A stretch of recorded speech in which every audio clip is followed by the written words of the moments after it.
오늘의 헤드라인입니다. 정부가 시멘트의 원료로 쓰이는 일본산 석탄재에 대한 방사능 검사 강화 방안을 검토하고 있습니다. 검사 강화가 이루어지면 일본의 경제 보복에 대한 사실상 첫 대응 조치가 될 것으로 보입니다. 안구 표면의 구조와 눈의 깜빡임까지 그대로 재현한 장기칩이 개발됐습니다. 이 장기칩을 이용하면 동물 실험 대신 약물 독성을 시험할 수 있고 안구 질환의 기전을 연구하는 데도 응용할 수 있다고 연구팀은 설명했습니다. 장마가 끝나고 본격적인 더위가 찾아와 낮에는 폭염으로 밤에는 열대야로 고생하는데요. 지구온난화로 인한 기온 상승으로 최근 우리나라에서 초열대야 현상까지 발생하고 있습니다. 오늘 날씨학개론에서 여름밤의 악동 열대야에 대해 알아봅니다. 갑상샘은 우리 몸에서 작은 부분을 차지하지만 굉장히 중요한 기관입니다. 갑상선 호르몬은 신체 내 모든 기관의 기능을 적절하게 유지하는 역할을 하는데 호르몬이 과다하거나 부족하게 되면 갑상샘 항진증, 갑상샘 저하증이 발생합니다. 오늘 내 몸 보고서에서는 갑상샘 질병에 대해 알아봅니다.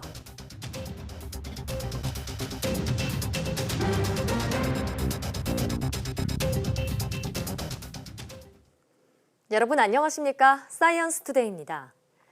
정부가 시멘트의 원료로 쓰이는 일본산 석탄재에 대한 방사능 검사 강화 방안을 검토하고 있습니다. 검사 강화가 이루어지면 일본의 경제 보복에 대한 사실상 첫 대응 조치가 될 것으로 보입니다. 황선욱 기자가 보도합니다. 일본 화력발전소에서 배출되는 폐기물인 석탄재는 2017년 기준 1,280만 톤입니다. 이 가운데 10%가량을 한국 시멘트 회사들이 수입해 시멘트 원료로 사용하고 있습니다. 정부가 일본산 석탄재에 대해 방사능과 중금속 검사를 강화하는 방안을 검토하고 있습니다. 환경부 관계자는 방사능과 중금속 오염에 대한 우려가 커 폐기물 수입 관리 강화를 검토하고 있다고 밝혔습니다. 현재는 부분 검사를 하고 있지만 앞으로는 전수조사하는 방안도 고려 중인 것으로 알려졌습니다. 환경부는 그러나 아직 시기나 방법 등 구체적인 내용은 확정된 바 없다고 말했습니다. 정부는 수입 폐기물에 대한 안전관리 강화 차원이라고 밝혔지만 사실상 일본 경제 보복에 대한 맞대응으로 보입니다. 국민들의 안전과 관련된 사항은 관광, 식품, 폐기물 등의 분야부터 안전 조치를 강화해 나갈 계획입니다. 검사 강화가 실행되면 일본산 석탄재 수입이 줄어들고 후쿠시마 원전 사고에 따른 일본의 방사능 문제를 세계에 알리는 효과도 있습니다. 정부는 국내 시멘트 업계에 미치는 영향, 일본이 세계무역기구 WTO에 제소할 가능성 등을 검토해 검사 강화 여부를 확정할 방침입니다. YTN 황순욱입니다. 일본의 수출 규제와 화이트리스트 배제가 이어진 가운데 특히 국내 반도체 부품 업체에 비상이 걸렸습니다. 반도체 산업의 메카라고 할 수 있는 경기도 내 지자체들은 지역 경제에 미칠 영향을 고려해 관련 업체 지원 방안 마련에 나섰습니다. 보도에 김학무 기자입니다. 최근에 한일 경제 갈등과 관련해 열린 지자체와 기업 간담회. 400개가 넘는 경기도 화성 지역 반도체 부품 관련 업체를 대표한 지역 상공회사 대표와 일부 업체 대표, 화성시 대표단이 참석했습니다. 업체 대표들의 첫 번째 요구사항은 부품 개발을 위한 시스템 구축에 대한 정부의 지원, 설비 확장을 위한 지자체의 신속한 인허가와 규제 완화, 기술 인력 확보 지원 등도 요청했습니다. 국산화된 첨단 전자재료 소재를 평가할 수 있는 테스트 베드를 조기에 구축해 주셨으면 좋겠습니다. 그래야 빠르고 정확한 개발을 할 수가 있고 현 사태와 같은 일의 재발을 막을 수 있을 것이라고. 화성시는 기업 혁신 플랫폼 구축과 반도체 센터 건립 등을 통해 국내 반도체 클러스터 중심지 역할을 하겠다고 밝혔습니다. 이번 사태를 계기로 정부, 경기도와 함께 기업 지원 시스템, 기술 인력 양성 등 산업 구조 혁신을 위해 최선을 다해 노력하겠습니다. 삼성전자와 밀접한 관련이 있는 수원과 용인시도 비상입니다.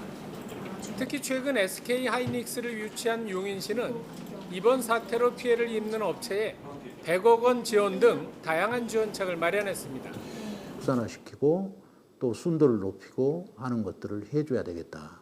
그것에 필요한 어떤 예산상의 재정상의 지원을 요구하면 시에서 적극적으로 지원을 하겠다. 수원시도 피해 신고 접수센터를 설치하고 일본 제품 사용 중단 등의 캠페인에 나섰습니다. 발등에 불이 떨어진 경기도 내 지자체들이 업체 지원과 대응책 마련에 비상이 걸렸습니다. YTN 김학무입니다. 올해 1월부터 6월까지 우리나라가 일본으로부터 수입한 정보통신기술 제품 총액이 감소한 것으로 나타났습니다. 과학기술정보통신부는 올 상반기 일본 ICT 제품의 수입액이 48억 4천만 달러로 지난해 같은 기간보다 11.4% 줄었다고 밝혔습니다. 전체 국가 가운데 일본 수입액의 비중도 9%로 지난 한 해의 10.2%보다 줄어든 것으로 나타났습니다.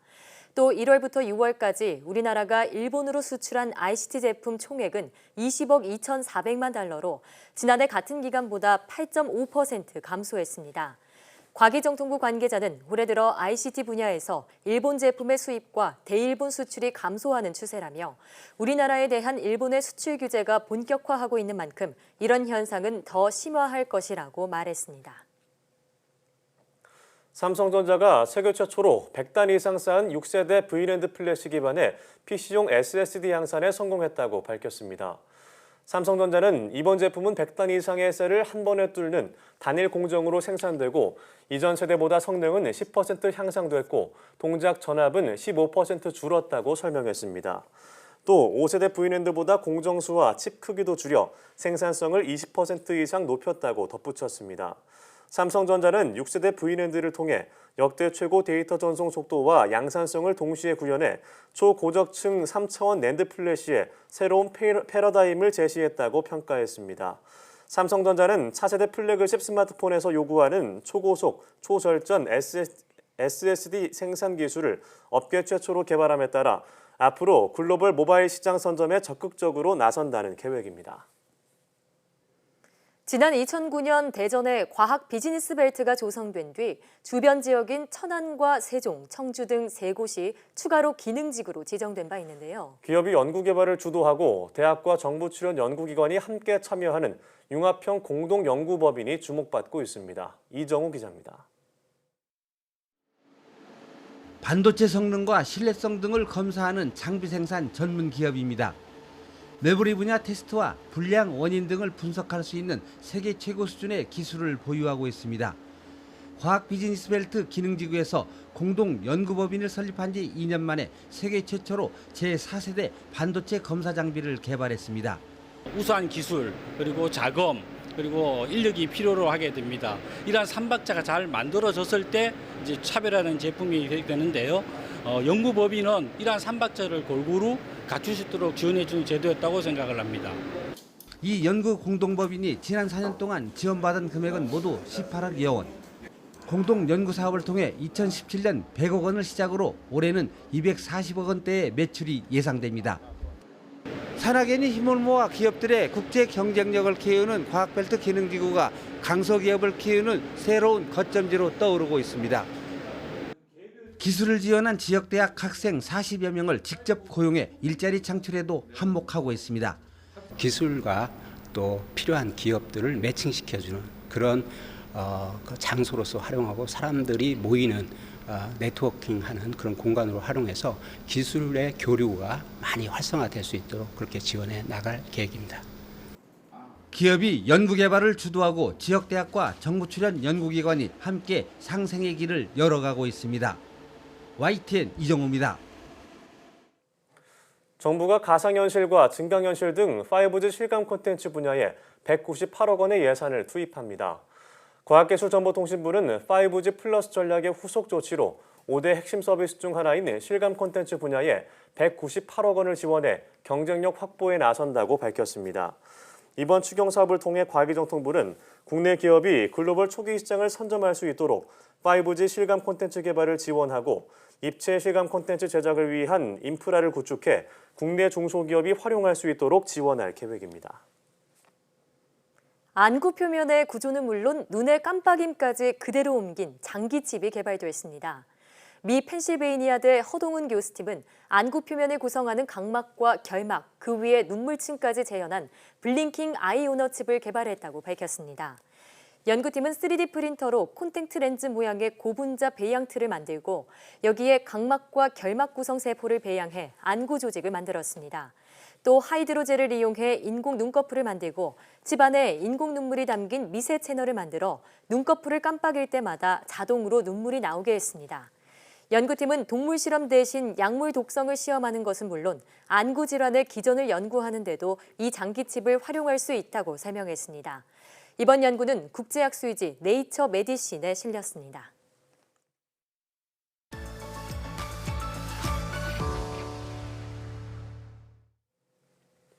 장마가 끝나고 본격적인 더위가 찾아왔는데요. 낮에는 폭염으로 밤에는 열대야 때문에 힘들어하시는 분들 많을 것 같습니다. 네, 그래서 오늘 날씨학 개론에서는 여름밤의 악동 열대야에 대해 알아보겠습니다. K웨더 반기성 센터장과 함께합니다. 어서 오세요. 안녕하세요. 네, 안녕하십니까. 네, 자, 더위 먹은 소 달만 봐도 허덕인다 이런 속담이 있습니다. 한낮 태양이 너무 뜨거우니까 밤에 달만 봐도 놀란다 이런 얘기인데 밤에 허덕이는 게 소뿐만이 아닙니다. 우리도 요새 잠을 못 자고 있어요. 너무 덥습니다. 네, 그래서 오늘은 열대야에 대해 알아본다고요? 네. 트로피컬 라이트, 즉 열대야라는 말은 트로피컬 데이에서 나왔죠. 열대지방 낮 최고 기온이 30도 이상인 한여름의 날씨를 우리가 이제 트로피컬 데이라고 부르는데요. 예. 전날 저녁 6시부터 이튿날 아침 9시까지 한 번도 끊어지지 않고 25도 이상이 되면 열대지방의 아침 기온과 아주 비슷합니다. 그래서 이제 트로피컬 라이트라는 말이 나오게 되었죠. 기상청에서는 2009년부터 열대야 기준을 이제 새롭게 정립을 했는데 그 전까지는 일 최저 기온이 25도 이상인 날을 기준으로 했어요. 근데 새로운 기준은 밤 최저 기온이 25도 이상인 날을 열대야라고 부릅니다. 따라서 낮 기온이 섭씨 30도 이상이고 밤의 최저 기온이 섭씨 25도 이상인 날이 예상되면은 주의보를 내리게 되죠. 네, 참 우리가 과학 시간에도 배웠지만 여름철에 더운 이유가 태양의 고도가 높아져서 지면이 금방 뜨거워진다는 얘기잖아요. 근데 해가 지는 밤부터 아침까지 왜 이렇게 더운 걸까요? 네. 우리나라에서 이제 열대야가 발생하는 경우는요. 네. 일단 북태평양 고기압이 아주 강하게 확정할 때입니다. 네. 고온다습한 북태평양 고기압은 한내전 아주 찜통더위를 가져오지 않습니까? 네. 그런데 이제 밤에는 뭐냐면 습도가 굉장히 높아요. 그러다 보니까 열 복사에서 지표 온도가 내려가는 현상인 복사냉각 효과를 감소시키거든요. 그러다 보니까 밤에도 기온이 내려가지 않습니다. 고온다습한 무더위가 밤에도 그대로 남게 되는 건데요. 열대야가 발생하면 습연한 열대 지역의 밤 기온과 아주 비슷합니다. 너무 더워서 사람이 잠들기 어렵고 고통스럽기 때문에 더위를 나타내는 지표로 사용하기도 하죠. 그런데 이제 최근에는 초열대 현상까지 우리나라에서 발생을 했습니다. 초열대 현상은 밤 최저 기온이 30도 이상인 것을 말하는데요. 지구온난화로 인한 기온 상승이 만들어낸 현상이죠. 우리나라 같은 경우는 2013년 8월 7일 처음으로 발생을 했는데 이 당시에 이제 강원도 강릉시의 밤 최저 기온이 30.9도를 기록을 했었어요. 이 기온으로 이제 우리나라에서 초열대 현상이 발생한 것으로 기록이 되었는데요. 초열대가 이제 작년이었죠. 최악의 더위를 보였던 작년에도 몇 지역에서 발생을 했습니다.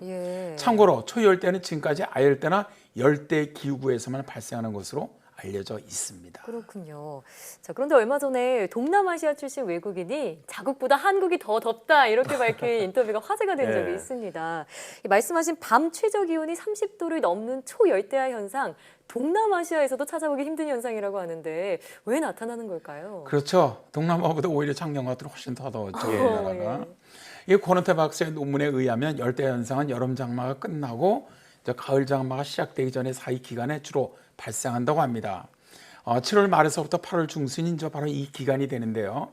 열대야는 발생 빈도로 보면 저녁이 50%로 가장 많이 발생을 하고요. 심야가 20%, 새벽이 7% 정도. 그러니까 저녁보다는 좀 적죠. 열대야가 발생하는 공간적인 특성을 살펴보면 말이죠. 저녁 열대 현상은 주로 대도시 지역에서 발생을 하는데 위도 해발 고도가 100m 이하, 좀 낮고요. 인구 밀도가 높은 곳입니다. 반면 심해 열대 현상은 해양에 인접한 해안가 저지대에서 주로 발생을 합니다. 내륙의 해발 고도 800m 이상의 고산지대에서는 저녁 열대 현상이 발생하지 않고요.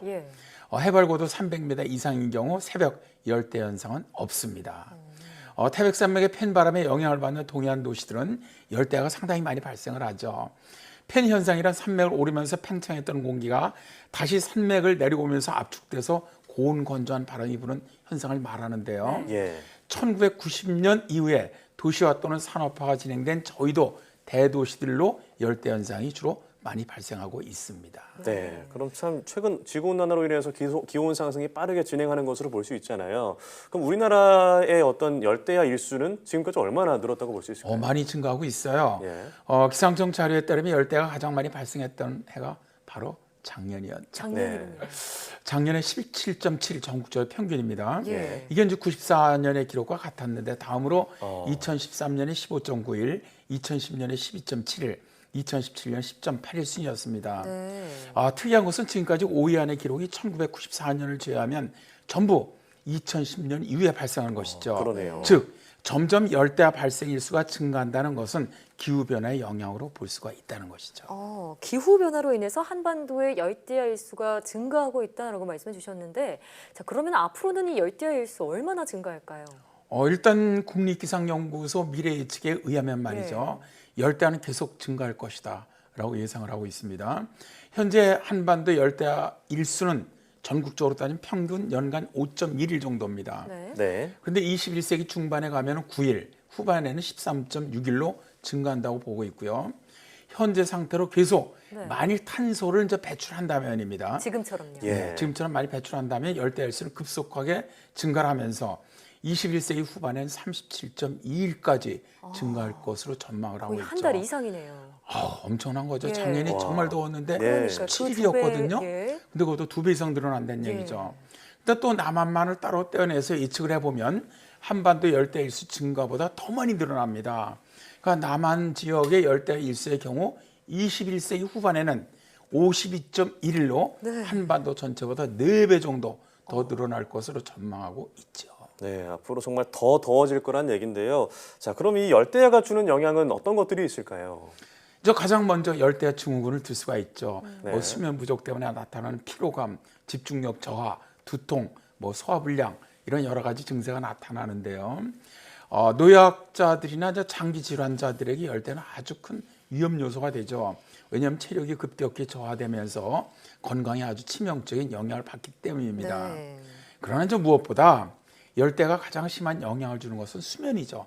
그러니까 의학자들은 기온이 높으면 잠자는 동안 체내 온도 조절 중추가 발동을 하면서 중추 신경계가 흥분돼서 몸을 자꾸 뒤척이게 되고요. 깊은 잠을 이루지 못한다라고 말하는데요. 이렇게 이제 열대로 인해서 숙면을 못 취하게 되면 정서적으로 굉장히 불안정해집니다. 불면의 밤이 계속되면 낮 졸림증이 나타나는데요. 열대야 불면증에서 나타나는 낮 졸림증은 일상적인 졸림증과는 다릅니다. 회의 시간, 운전, 중요한 업무 처리 중에도 자기 의지와 상관없이 잠들 수가 있거든요. 그래서 이제 낮 졸림증의 가장 큰 문제는 사고 위험이 매우 커진다는 겁니다. 운전사고 중 졸음운전 사고가 잦아지고요. 대형 사고가 많은 것도 낮 졸림증 문제를 아주 단적으로 보여주는 사례라고 할 수가 있습니다. 네, 열대야로 인한 수면 장애는 막대한 사회적 비용을 초래할 수 있다 이런 얘기인데요. 근본적으로는 지구 온난화 문제가 해결이 돼야겠지만 당장 우리 앞에 닥친 열대야 건강하게 극복할 수 있는 방법은 없을까요? 일단 의학자들은 섭씨 18도에서 한 20도가 최적의 수면 온도라고 얘기를 합니다. 그러나 이제 에어컨의 온도를 맞춰 요새같이 18도, 20도 맞췄다가는 추워서 못 자죠. 여름에는 이제 옷을 얇게 입기 때문에. 그래서 여름 같은 경우에 따라서 밤에는 한 25도 정도로 유지하는 것이 상당히 무난하다고 얘기를 하고요. 다만 이제 에어컨을 계속 가동을 하면 습도가 낮아져서 감기에 걸리기가 쉽거든요. 건조해지죠. 그러니까 수분 방출이 많은 벤자민 고무나무 등의 화분을 좀 갖다 놓으면 습기 조절에 도움이 되고요. 초저녁에 이제 30분 정도 가볍게 운동해 주는 것이 아주 숙면에 도움이 된다고 얘기를 해요. 따뜻한 물줄기로 어깨와 목덜미 등을 자극을 해주면 피로 해소에 좋고요. 또한 아침에 일어나서 목욕탕에 가서 냉탕과 온탕을 좀 반복하는 냉온욕 하는 것도 좋다고 하네요. 저도 요즘 잠을 잘 못 자거든요. 그래서 지난달만 해도 문 열어놓고 자면은 시원했는데 밖에 공기가 너무 더 더워서 문을 닫고 그냥 선풍기 쓰고 자고 있는데 오늘 말씀해주신 거를 좀 참고해서 노력해 보도록 하겠습니다. 네, 오늘 말씀 고맙습니다. 네, 감사합니다.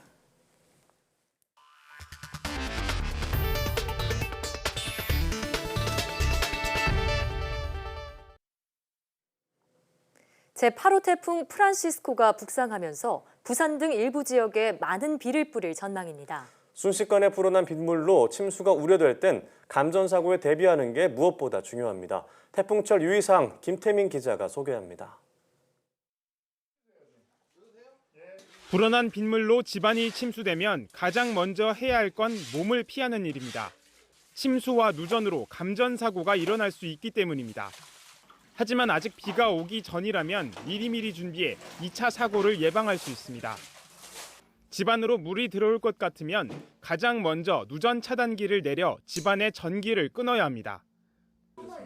누전 차단기는 주로 현관문 옆 이른바 두꺼비집이라고 불리는 분전함에 있습니다. 가전제품 플러그도 뽑아놓는 게 좋습니다. 이때 마른 천이나 고무장갑을 이용하고 일단 침수가 시작된 상황이라면 절대 전선에 가까이 가선 안 됩니다. 비바람에 전신주나 가로등이 쓰러지거나 감전사고가 나면 즉시 119와 한전, 한국전기공사에 전화해 도움을 요청해야 합니다. YTN 김태민입니다. 국내 연구진이 소금 성분인 염화나트륨을 나트륨 이온 2차 전지의 전극 소재로 쓸 수 있다는 사실을 확인했습니다. 한국과학기술연구원 에너지저장연구단 정경윤 단장팀은 전기화학적 반응을 이용해 염화나트륨을 전극의 양극 소재에 적합한 구조로 만드는 데 성공했다고 밝혔습니다. 전극 소재는 나트륨 이온이 안팎으로 원활하게 이동할 수 있어야 하지만 염화나트륨은 나트륨 이온이 이동하기 어려운 구조로 돼 있어 전기가 흐르기 어렵습니다. 연구팀은 전기화학적 공정으로 이런 구조를 바꿔 염화나트륨을 전극 소재로 쓸 수 있는 가능성을 확인했습니다. 소금의 주요 원소인 나트륨을 전극 소재로 이용하면 원료 가격이 저렴해져 나트륨 이온 전지의 상용화를 앞당길 수 있을 것으로 연구팀은 기대했습니다. 해외 직구가 보편화하면서 의사 처방 없이 전문의약품을 샀다가 부작용을 호소하는 사례가 늘어 주의가 필요합니다. 한국소비자원은 해외 불법 사이트와 구매 대행 사이트 15곳에서 처방에 필요한 전문의약품 15종을 2차례씩 주문해본 결과 모든 제품을 구매할 수 있었다고 밝혔습니다. 이 가운데 국제 우편물로 배송된 19개 의약품은 소비자가 자가 사용 목적으로 소량 수입하는 경우 수입 신고가 면제되는 제도적 허점을 악용한 것으로 확인됐습니다. 또 국내 우편물로 배송된 2개 제품은 통관 금지 성분이 포함돼 해외 판매자가 국내 업자에게 불법적으로 전달한 뒤 국내 우편으로 배송한 것으로 추정됐습니다. 10개 제품은 통관 금지 성분이 들어가 용기나 포장을 다른 용기로 대체하거나 허위 처방전을 동봉하는 방법으로 세관의 단속을 피했습니다. 소비자원은 녹내장에 처방되는 약을 직구로 구매해 속눈썹 연장 목적으로 사용하다 눈 주위에 색소가 침착되는 등 오남용에 따른 부작용이 크다며 주의를 당부했습니다. 식품의약품안전처는 17개 지방자치단체와 합동으로 전국 520여 개 의료기기 판매업체를 대상으로 올해 말까지 무료 체험방 특별 점검을 한다고 밝혔습니다. 이는 무료 체험방에서 노인 등 취약계층을 상대로 의료기기 거짓 과대 광고, 고가 판매 등을 하는 불법 행위를 막기 위해서입니다. 식약처는 기존 반기별 일회성 점검 방식에서 탈피해 월별, 지역별로 무작위 점검해 인력과 시간 부족에 따른 기존 점검의 한계를 보완하기로 했습니다. 또 업체 대상 현장 노취 등으로 자료 수집도 강화하기로 했습니다. 식약처는 현장 점검 후 위반 업체에 대해서는 시정 조치, 행정 처분, 고발 등의 사후 조치를 할 예정입니다.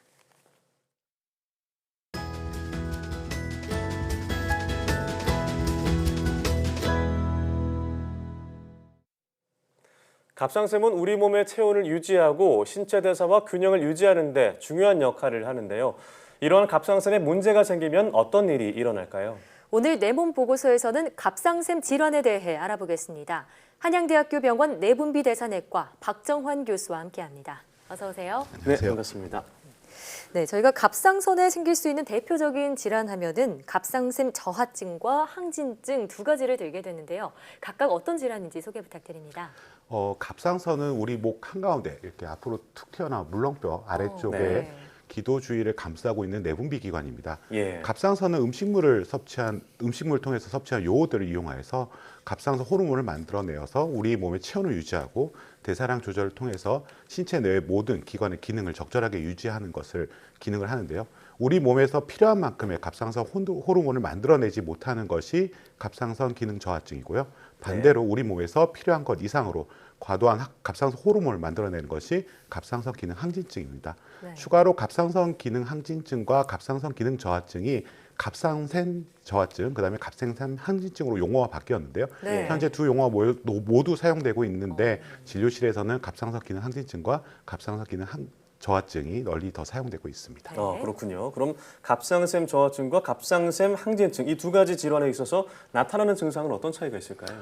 갑상선 호르몬이 부족해서 발생하는 갑상선 기능 저하증과 갑상선 호르몬이 과다하여 발생하는 갑상선 기능 항진증은 정반대의 증상을 나타냅니다. 네. 갑상선 기능 저하증의 경우 우리 몸에서 필요한 만큼의 에너지를 만들어내지 못하기 때문에 식욕이 감소하고 체중이 증가하여 추위에 잘 견디지 못하고 피부가 건조해질 수 있습니다. 또 변비가 발생하거나 심장 박동수가 감소할 수 있고요.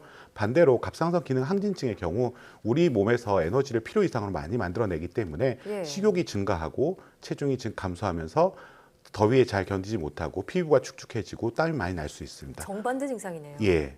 그리고 대변을 자주 보거나 설사가 계속되기도 하고 심장 박동수가 증가해서 두근거림을 느끼거나 손이 떨리면서 불면증 같은 증상을 호소하기도 합니다. 갑상선 기능 저하증과 갑상선 기능 항진증 모두 지속적인 피곤함 혹은 기운이 없다고 느낄 수 있는데요. 갑상선 기능 저하증의 경우에는 오랜 시간에 걸쳐서 매우 천천히 진행되기 때문에 어느 정도 적응이 되어 이러한 증상을 뚜렷이 느끼지 못하는 경우가 많지만 갑상선 기능 항진증 경우에는 환자 스스로 알 수 있을 정도로 심한 경우가 많습니다.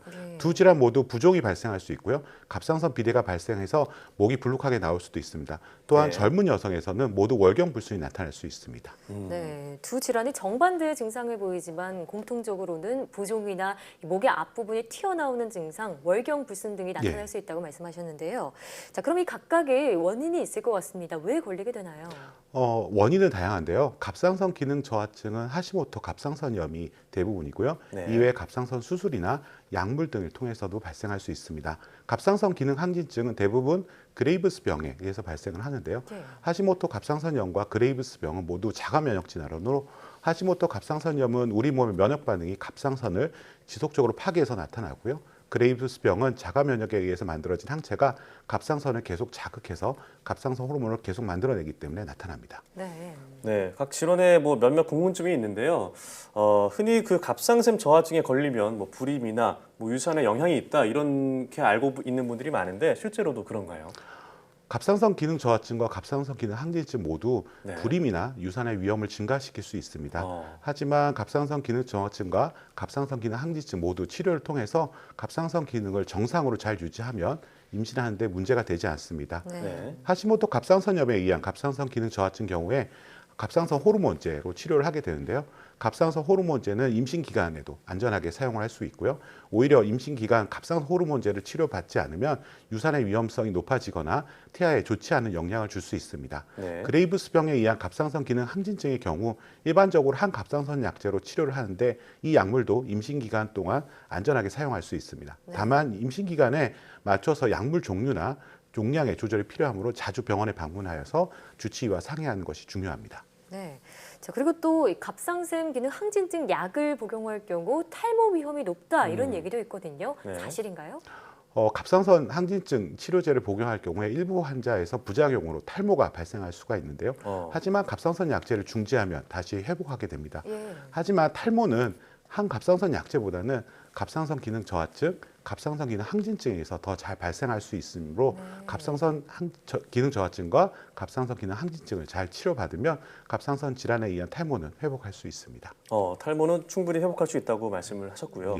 자, 그럼 각각 질환으로 인한 합병증은 어떤 것들이 있을까요? 갑상선 기능 저하증은 증상이 이제 뚜렷하지 않아서 진단이 늦어지는 경우가 많습니다. 갑상선 기능 저하증을 잘 치료하지 않으면 심한 갑상선 기능 저하증이 되었을 때 전신, 특히 뇌세포 대사 기능이 떨어져서 생기는 점액 수정성 혼수에 이를 수 있고 이 경우에 사망의 위험이 매우 크게 됩니다. 반면에 그레이브스 병에 의한 갑상선 기능 항진증의 경우 가장 흔한 합병증은 안구 돌출이 발생할 수 있습니다. 하시모토 갑상선염에 의한 갑상선 기능 저하증에서도 발생할 수 있지만 대부분 그레이브스 병 환자에서 발생을 합니다. 한번 안구 돌출이 발생을 하면 그레이브스 병이 좋아지더라도 안구 돌출은 그대로이거나 악화될 수 있는데요. 안구 돌출이 심한 경우 시력 저하나 시신경 손상에 의한 실명 위험이 매우 높고 원래 모습으로 회복하기 어려운 경우가 많습니다. 따라서 그레이브스병에 의한 안구 돌출을 예방이 중요한데 흡연이 대표적인 위험 인자므로 그레이브스병 환자들은 반드시 금연하는 것이 중요합니다. 네.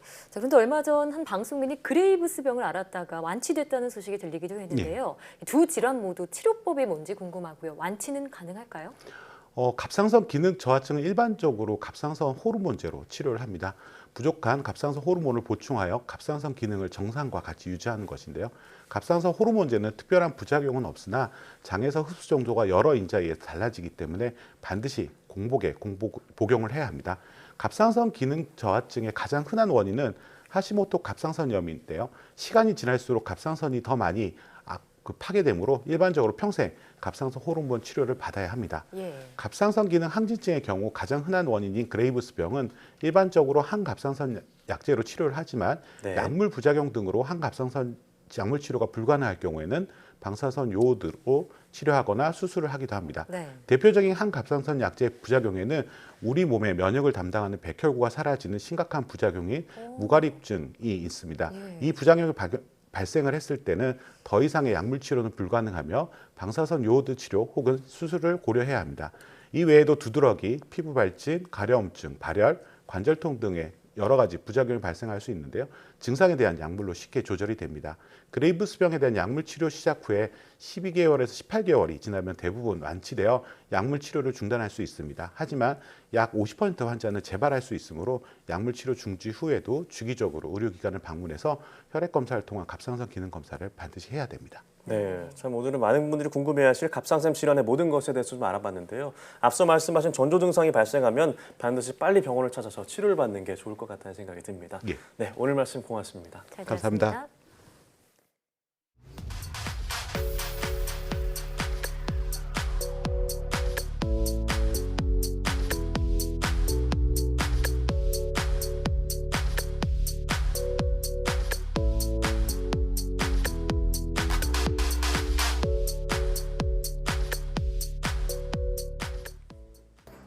수면은 기온의 영향을 많이 받습니다. 특히 지금처럼 기온이 오를수록 심박수가 증가하고 몸의 움직임이 잦아지면서 잠을 깊이 잘 수 없게 되는데요. 네, 열대야를 극복하는 방법에는 먼저 카페인이 들어있는 음료나 술은 피하고 자고 일어나는 시간을 일정하게 하는 것이 좋습니다. 또 잠자리에 들기 전에 미지근한 물로 샤워를 하고 우유 한 잔 정도 마셔서 공복감을 없애는 것도 수면에 도움이 된다고 하네요. 네, 덥다고 자기 전에 물을 너무 많이 마시면 자다가 화장실에 가야 하니까요. 주의하는 것이 좋겠죠. 사이언스 투데이 여기서 마치겠습니다. 함께해 주신 여러분 고맙습니다.